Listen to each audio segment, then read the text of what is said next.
Hello बच्चों, आज जो कहानी मैं आपके लिए लेकर आई हूं उसका टाइटल है प्रेम की कसौटी। गर्मियों के दिन थे। सूरज भगवान गुस्सा होकर मानो आग की वर्षा सी कर रहे थे। जीव जंतु सभी इस भीषण गर्मी से परेशान थे। परेशान मन्नू चींटी भी थी, पर वह सुबह से लगातार काम कर रही थी। इस भयंकर गर्मी के बाद निश्चित रूप से वर्षा होने वाली थी। मन्नू के बिल का सारा राशन समाप्त हो चुका था। अचानक ही एक सप्ताह के लिए उसके यहाँ खूब सी मेहमान चींटियां जो आ गई थीं, उनका सत्कार तो करना ही था। मेहमानों के आते ही सारी चींटियां राशन इकट्ठा करने के लिए जुट पड़ी थीं। यही कारण था गर्मी में उनके सारा दिन काम करने का। एक दिन मन्नू कार्य करते करते अचानक बेहोश हो गई। न जाने वह कितनी देर तक ऐसे ही पड़ी रही। हो सकता है उसे मरी समझकर कोई खा ही जाता, पर सहसा ही एक मधुमक्खी की निगाह उस पर पड़ गई।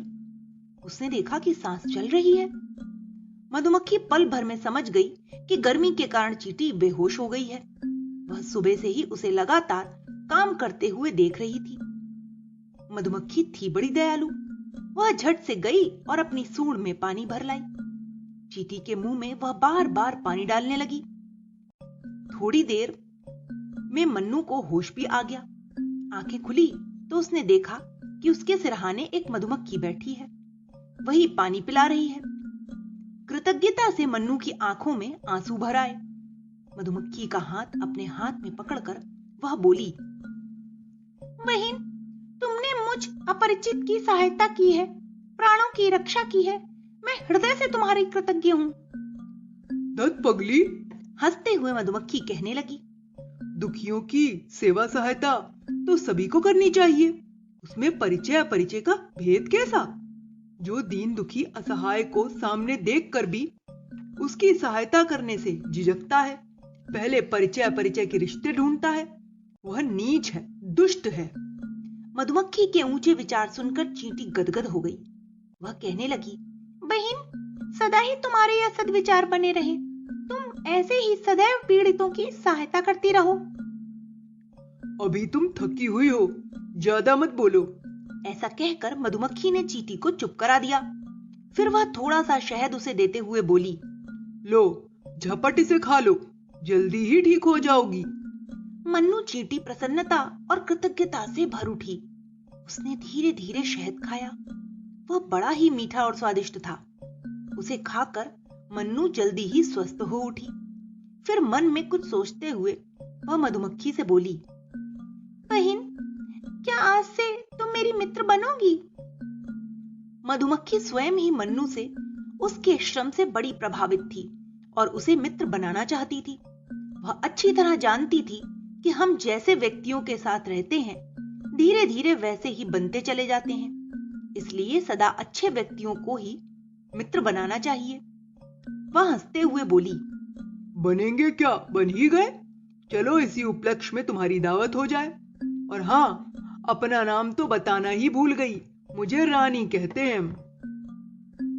मन्नू के बहुतेरे नाना करने पर भी रानी नाम की वह मधुमक्खी उसे अपने छत्ते पर ले गई।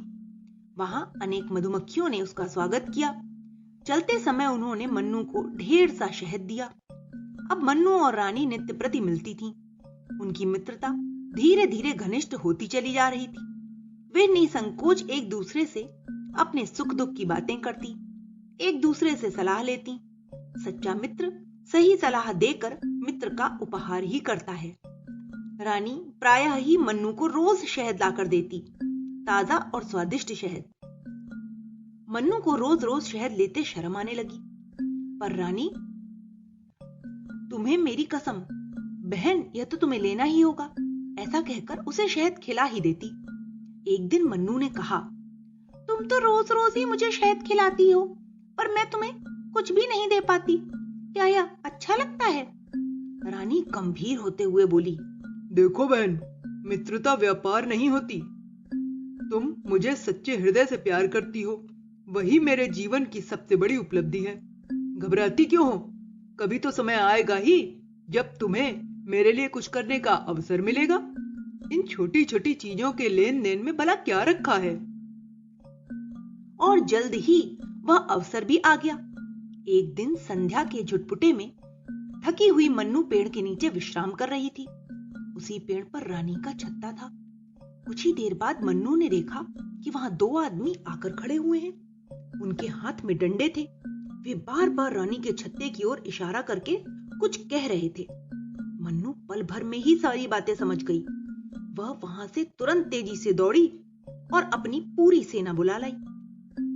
तब तक वे दोनों आदमी पेड़ पर चढ़ चुके थे और छत्ता तोड़ने ही वाले थे।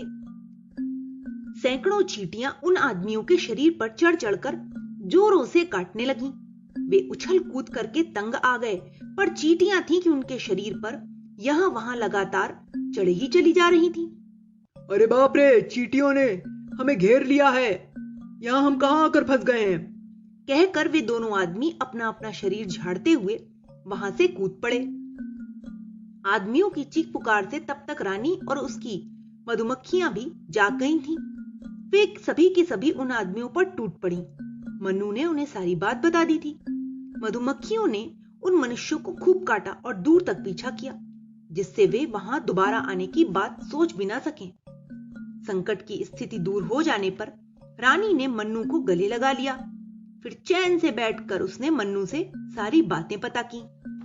मन्नू और उसकी सहेलियों ने अपने प्राण संकट में डालकर भी मधुमक्खियों की रक्षा की थी। रानी और दूसरी मधुमक्खियों ने उनका बहुत बहुत आभार माना। फिर रानी ने सभी चींटियों को शहद की जोरदार दावत खिलाई। रानी हंसकर मन्नू से पूछने लगी, कहो, अब तो तुम्हें हमारे लिए जी भरकर कुछ करने का अवसर मिल गया ना? तुम तो रोज रोज इसी चिंता में दुबली हुई जा रही थी। रानी की इसी बात पर सभी चींटियां और मधुमक्खियां भी हंस पड़ीं। तभी एक बूढ़ी मधुमक्खी कहने लगी, बेटी, सच्चे मित्र से सहायता मांगनी नहीं पड़ती। वह तो सहायता के अवसर ढूंढता रहता है और बिना कहे ही मित्र की सहायता करता है। मधुमक्खियों की रानी उसकी बात का समर्थन करते हुए बोली, हाँ काकी, ठीक ही कहती हो तुम। इसके विपरीत दिखावटी मित्रता वाला झूठा मित्र तो सहायता का अवसर देखकर मुंह छुपा लेता है। मित्र की विपत्ति की बात जानकर भी वह ऐसे दिखता है जैसे उसे कुछ पता ही नहीं है। ओह, संकट की घड़ी में ही तो हम अपने मित्र, परिचित और संबंधियों की परख कर पाते हैं। एक मधुमक्खी गंभीरता पूर्वक बोली। रानी मधुमक्खी फिर कहने लगी, त्याग और बलिदान ही प्रेम की कसौटी है। हमारे स्नेही जन हमें कितना चाहते हैं, इसका पता इस बात से लगाया जा सकता है कि वे हमारे लिए कितना कष्ट सहने को, कितना त्याग करने को तैयार रहते हैं। मन्नू बहन, हम सब धन्य हैं जो तुम्हारा और तुम्हारे माध्यम से तुम्हारी सभी बहनों का सच्चा स्नेह पा सके। रानी अपनी बात पूरी भी नहीं कर पाई थी कि सारी मधुमक्खियों ने सिर हिला हिलाकर जोरों से पंख फड़फड़ा फड़फड़ा कर उसकी बात का समर्थन किया। विनय से सिर झुकाकर मन्नू बोली, ओह, यह तो हमारा कर्तव्य था। क्या हम आपके लिए इतना भी नहीं करते?